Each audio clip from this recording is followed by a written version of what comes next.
We are one day away. Let's get into it.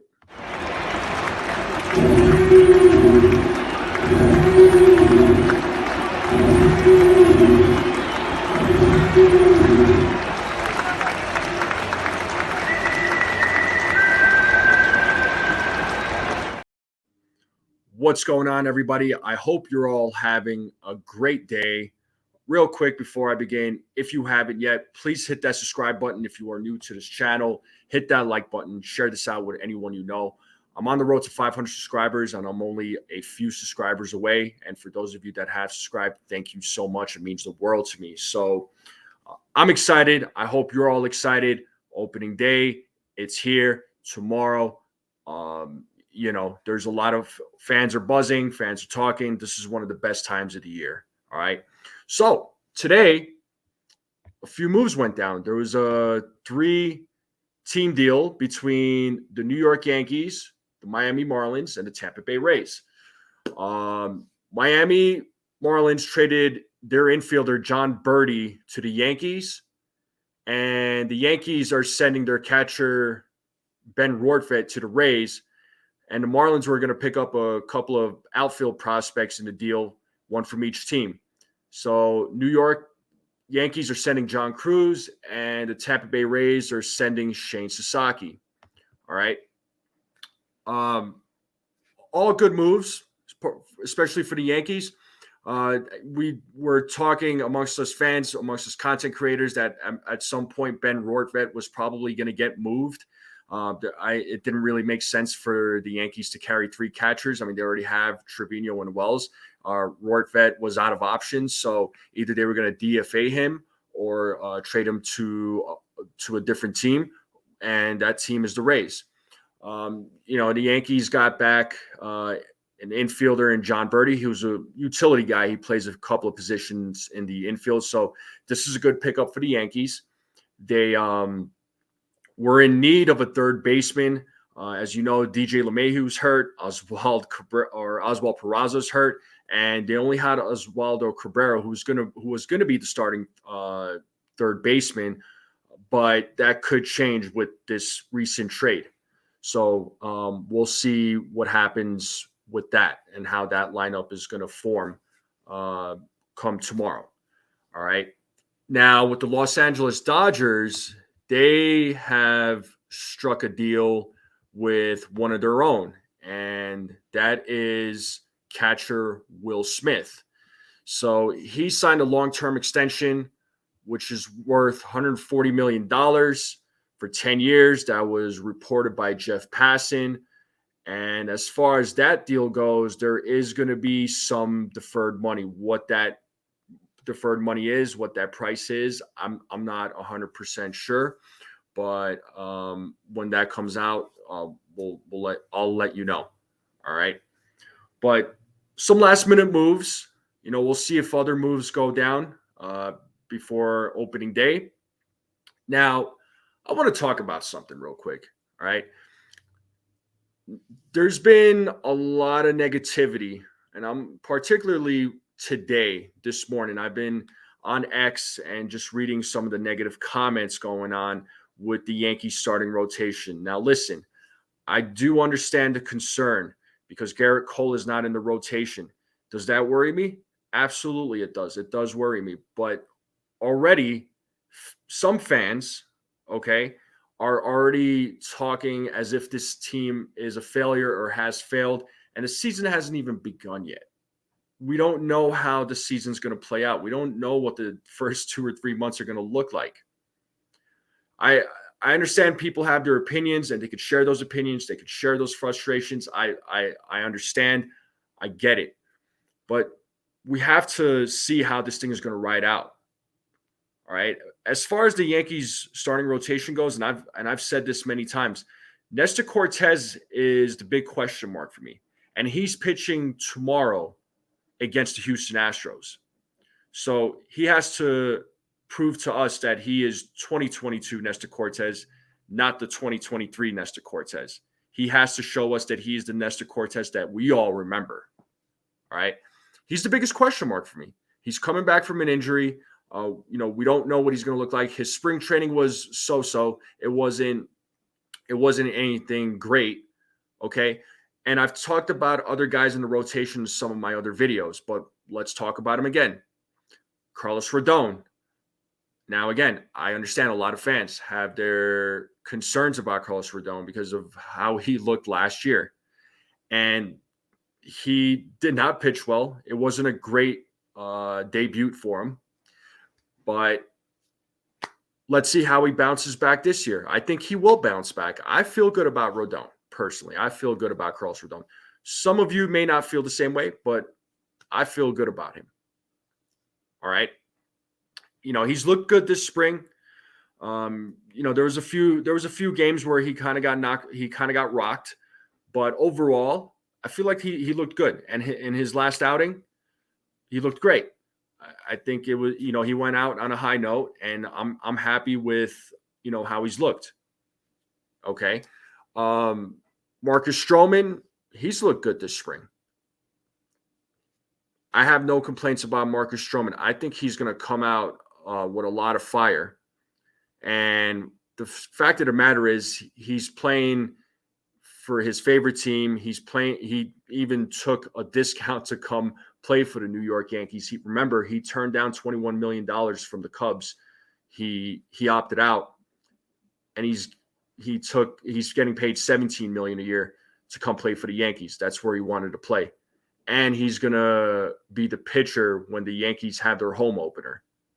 So overall, though, I think Marcus Stroman is going to do well this season. I think he's going to pitch well this season, right? He had a good spring training. I liked what I saw from him. Again, same thing. There was maybe one or two games where, he kind of got knocked around, but for the most part, he did well. Okay. Clark Schmidt. Again, I understand some fans may be concerned with him. Now, in 2023, when the season started, he did struggle heavily. But then second half of the season, he turned it around. He improved. He was the only other dependable pitcher in the rotation outside of Garrett Cole. Just remember that. All right? Because other pitchers were hurt, right? Rodon, I don't think he was ever 100% healthy. Severino was hurt. Herman had his personal problems. All right? Rodon, we all know what happened. And he didn't look great at all. Okay? But I think Clark Schmidt, the only problem with him is he does struggle against lefty bats. Absolutely. Like there's no denying that. He does struggle against lefty bats, and hopefully he does improve on that. But I feel good about him personally. I think he's looked good at this spring training. I saw improvement, but you all tell me. Okay? And last but not least, Luis Hill. All right. We were all wondering who was going to be the fifth man in the rotation, and it's Luis Hill. Luis Hill has looked fantastic this spring training. All right. I think he's going to be lights out in this rotation. All right. He's going to help this rotation a lot. And he's got great movement on his pitches. He's looking great after not pitching for a couple of years, coming back from Tommy John surgery. I do think that Luis Hill is going to be that guy that's going to wow all of us. All right. There was that debate of whether or not it should be Will Warren or Luis Hill. And some fans were happy with the decision. Other fans, not so much. Personally, I'm happy with the decision. All right. I like Will Warren. I do like Will Warren, and he is going to get called up at some point during the season. I'm sure of it. But Luis Hill was the better performer than Will Warren. All right. And he earned a spot. And I think he will do well. And there's not going to be, an innings limitations for him, according to Matt Blake. But we'll see how that all plays out. Okay. Now, again, I understand the concern with the starting rotation, but I don't think it's as bad as people make it out to be. And also, with the negativity, it does get old. It really does. We got to wait and see how the season plays out. The season hasn't even started yet. Okay. And there's 162 games. We don't know how these games are going to end up. And the other thing, and I will always bring this up over and over again if I have to, is that a team could finish at the top of the division and go into the playoffs and still get eliminated. Okay. And I will go back to the 2023 World Series where I'll say it. I thought it was going to be the Braves and the Orioles in the World Series. Both teams were fantastic, played great baseball. I said, these two teams are going to meet in the World Series. Did they? No. Because when the playoffs come around, that totally changes everything too. Because some teams that didn't start off so hot in the beginning of the season got hot towards the end of the season and then carried that momentum into the postseason. Something to keep in mind. Again, the World Series was between two wildcard teams, the Diamondbacks and the Texas Rangers. Did anybody expect that? I didn't expect it. All right. Signing big names does not guarantee a World Series. It does not. All right. And some Yankees fans are upset that the Yankees didn't sign Blake Snell or Jordan Montgomery or Yoshinobu Yamamoto. But guess what? The Yankees have made offers. They attempted. It's not like they just sat around. They tried to sign Yamamoto. He preferred to go to the Dodgers. Fine, go kick rocks. His first game against the Padres, he got rocked. He was taken out after one inning. How will he look after that game? We'll see. All right. Blake Snell was given a very fair offer. He was given 2 offers by the Yankees, but he didn't take it. He signed with the Giants instead. He took a short-term deal. And, for a higher AAV, but the Yankees gave him a very fair deal. All right. As far as Jordan Montgomery goes, same thing. There was no way that they were going to give him 7 years, but he settled for 2 years with the Diamondbacks.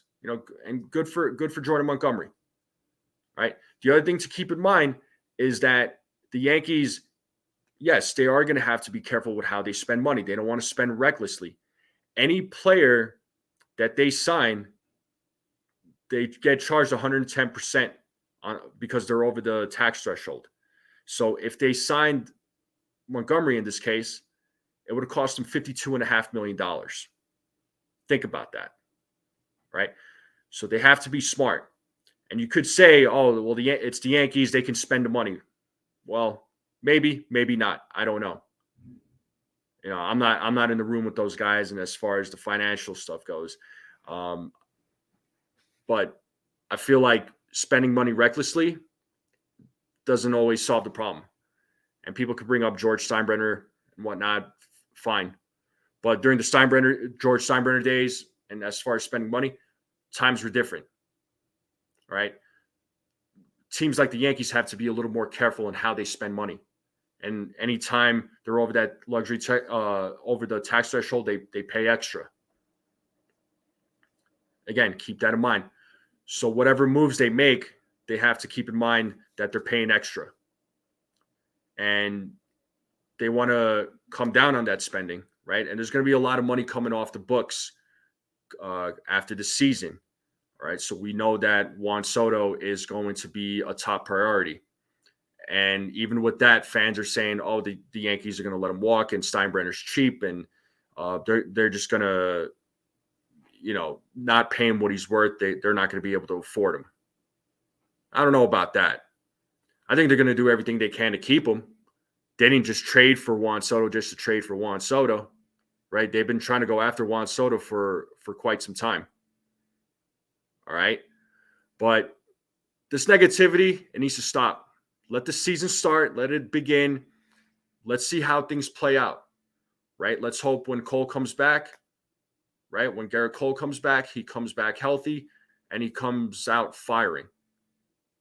All right.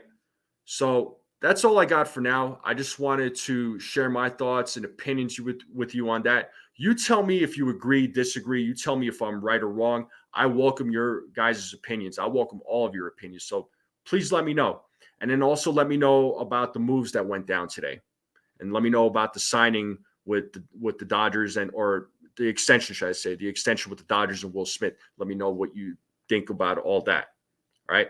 That's all I got for now. If any other news comes out, I'm definitely going to let you know. If you haven't yet, please subscribe to my channel. Please like this video. Share this out with anyone you know. I would greatly appreciate it. I am going live tomorrow, so stay tuned. Be on the lookout. Hit that notification bell, and I'll see you all next time.